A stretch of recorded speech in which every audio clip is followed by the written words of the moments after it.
ಹಳೆ movie lovers ಒಂದು ಟ್ರೈಲರ್ನ story reveal ಮಾಡಿ ಅಲ್ಲಿರೋ ವಿಚಾರಗಳನ್ನ ಇಂಪ್ರೆಸಿವ್ ಆಗಿ ಮಾಡೋ ವಿಧಾನ ಈ ಮೂವಿ ಮೇಕರ್ಸ್ಗಳು ಸಿಕ್ಕಾಬಟ್ಟೆ ಬ್ಯೂಟಿಫುಲ್ ಆಗಿ ಮಾಡಿದ್ದಾರೆ ಅಂತ ಅನ್ಬೋದು. ಆದರೆ ಟ್ರೈಲರ್ನ ಡ್ಯೂರೇಷನ್ ಸ್ವಲ್ಪ ಲೆಂತಿಯಾಗಿ ಫೀಲ್ ಆಯಿತು ಅಂತ ಅನ್ಬೋದು. ಹಾಗೆ ನಾನು ಯಾವ ಮೂವಿ ಬಗ್ಗೆ ಮಾತಾಡ್ತಾ ಇದ್ದೀನಿ ಅಂದರೆ ಸರಿಪೋದ ಶನಿವಾರಂ. ಈ ಟ್ರೈಲರಲ್ಲಿ ನನಗೇನು ಇಷ್ಟ ಆಯಿತು, ಏನು ಕಷ್ಟ ಆಯಿತು ಅನ್ನೋದನ್ನೆಲ್ಲ ಈ ರಿವ್ಯೂಲಿ ತಿಳಿಸ್ಕೊಡ್ತೀನಿ.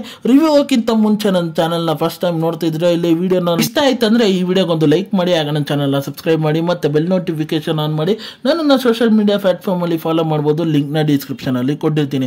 ಹಾಗೆ ಟ್ರೈಲರ್ ನ ಡ್ಯೂರೇಷನ್ ವಿಚಾರಕ್ಕೆ ಬಂದ್ರೆ 3 minutes 6 seconds ಇದೆ ಅಂತ ಅನ್ಬೋದು. ಟ್ರೈಲರ್ ನ ಸ್ಟೋರಿ ವಿಚಾರಕ್ಕೆ ಬಂದ್ರೆ ನಮ್ಮ ಹೀರೋಯಿನ್ ಒಂದು ಪೊಲೀಸ್ ಕಾನ್ಸ್ಟೇಬಲ್ ಆಗಿ ಒಂದು ಸ್ಟೇಷನ್ ಗೆ ಹೋಗ್ತಾರೆ. ಅಲ್ಲಿ ನಮ್ಮ ಎಸ್.ಜೆ. ಸೂರ್ಯ ಅವರು ಒಂದು ದಯಾ ಅನ್ನೋ ಪೊಲೀಸ್ ಆಫೀಸರ್ ಆಗಿ ಕೆಲಸ ಮಾಡ್ತಾ ಇರ್ತಾರೆ ಅಂತ ಅನ್ಬೋದು. ಒಂದು ಗ್ರಾಮದ ಮಕ್ಕಳಿಗೆ ಅಲ್ಲಿ ಮೆಂಟಲಿ ಫಿಸಿಕಲಿ ಹೆವಿ ಟಾರ್ಚರ್ ಕೊಡ್ತಾ ಇರ್ತಾರೆ, ಒಡಿ ಬಡಿ ಅನ್ನೋದಲ್ಲೆಲ್ಲ ಮಾಡ್ತಾ ಇರ್ತಾರೆ.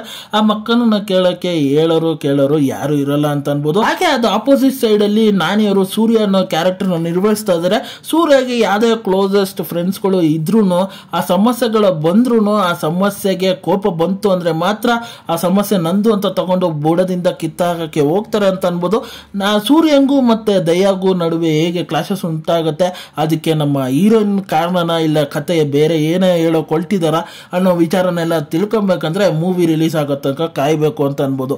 ಹಾಗೆ ನನಗೆ ಟ್ರೈಲರ್ ಅಲ್ಲಿ ಇಷ್ಟ ಆಗಿದ್ದ ವಿಚಾರಗಳಂದ್ರೆ ಆ ಕ್ಯಾರೆಕ್ಟರೈಸೇಷನ್ಸ್ ಗಳನ್ನ ಬರ್ಕೊಂಡಿರೋ ವಿಧಾನ, ನಮಗೆ ಆ ಡೀಟೇಲಿಂಗ್ ವರ್ಕ್ ನಮಗೆ ತಿಳಿಸ್ಕೊಡೋದು ಮುಂಚೆನೆ ಟ್ರೈಲರ್ ಅಲ್ಲಿ ಅಂತ ಹೇಳ್ಬೋದು.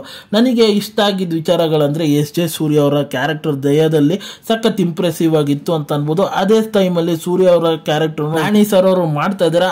ಒಂದು ಪೆಕ್ಯುಲರಿಟಿ ಇದೆ, ಬರೀ ಸ್ಯಾಟರ್ಡೇಸ್ ಮಾತ್ರ ಹೊಡೆಯೋದು ಅನ್ನೋದ್ರ ಟಿಪಿಕಲ್ ಆಗಿ ಚೆನ್ನಾಗಿ ತೋರಿಸ್ರು ಅಂತ ಅನ್ಬೋದು. ಹಾಗೆ ನಾಯಕಿಯ ಪಾತ್ರನೂ ಬ್ಯೂಟಿಫುಲ್ ಆಗಿ ಬರ್ಕೊಂಡಿದ್ದಾರೆ ಅಂತ ಅನ್ಬೋದು. ಇನ್ನೂ 3-4 ಜನ ವಿಲನ್ಸ್ ಇದ್ದಾರೆ ಅನ್ನೋದು ಟ್ರೈಲರ್ ನೋಡ್ತಾ ನಮಗೆ ಗೊತ್ತಾಗತ್ತೆ ಅಂತ ಅನ್ಬೋದು. ಹಾಗೆ ಹಲವಾರು ಪಾತ್ರಗಳು ನಮಗೆ ಟ್ರೈಲರ್ ಅಲ್ಲಿ ರಿವೀಲ್ ಮಾಡಿದ್ರೆ ಸ್ವಲ್ಪ ಇಂಟ್ರೆಸ್ಟಿಂಗ್ ಆಗಿದೆ ಆ ಕ್ಯಾರೆಕ್ಟರ್ಸ್ಗಳು. ಹಾಗೆ ನನಗೆ ಟ್ರೈಲರ್ ಅಲ್ಲಿ ಇಷ್ಟ ಆಗಿದ್ದ ವಿಚಾರಗಳಂದ್ರೆ ಆ ವಿಜುವಲೈಸೇಷನ್ಸ್ಗಳು, ಹಾಗೆ ಆ ಲೈಟ್ ಸೆಟ್ಟಿಂಗ್ಸ್ಗಳನ್ನು ತೋರಿಸಿರೋದು ಪ್ರತಿಯೊಂದು ಸೀನ್ಸ್ಗಳಿಗೆ ಆ ಡಿಫ್ರೆನ್ಶಿಯೇಟ್ ಕ್ಲೀನ್ ಆಗಿ ತಗೊಂಬಂತು ಅಂತ ಅನ್ಬೋದು. ಅದ್ರ ಜೊತೆ ಆ ಬ್ಯಾಕ್ ಗ್ರೌಂಡ್ ಮ್ಯೂಸಿಕ್ ದೂಲೈಬ್ರಸ ತರ ಇತ್ತು ಅಂತ ಅನ್ಬೋದು.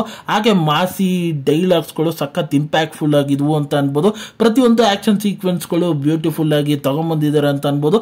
ಅದು ನೋಡೋದಕ್ಕೆ ಸಖತ್ ಎಂಗೇಜಿಂಗ್ ಆಗಿ ಇಂಟ್ರೆಸ್ಟಿಂಗ್ ಆಗಿದೆ ಅಂತ ಅನ್ಬೋದು. ಹಾಗೆ ಮೂವಿಯ ರಿಲೀಸಿಂಗ್ ಡೇಟ್ ಅನೌನ್ಸ್ಮೆಂಟ್ ಮಾಡಿದ್ದಾರೆ. ಇದೇ ಆಗಸ್ಟ್ 29ಕ್ಕೆ 2024 ಅಲ್ಲಿ ರಿಲೀಸ್ ಆಗ್ತಾ ಇದೆ ಅಂತ ಅನ್ಬೋದು.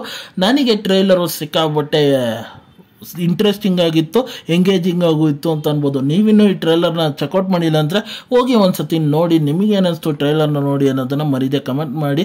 ಹಾಗೆ ವಿಡಿಯೋ ಇಷ್ಟ ಆಯ್ತು ಅಂದರೆ ಈ ವಿಡಿಯೋಗೊಂದು ಲೈಕ್ ಮಾಡಿ, ಆಗ ನನ್ನ ಚಾನಲ್ನ ಸಬ್ಸ್ಕ್ರೈಬ್ ಮಾಡಿ ಮತ್ತು ಬೆಲ್ ನೋಟಿಫಿಕೇಶನ್ ಆನ್ ಮಾಡಿ.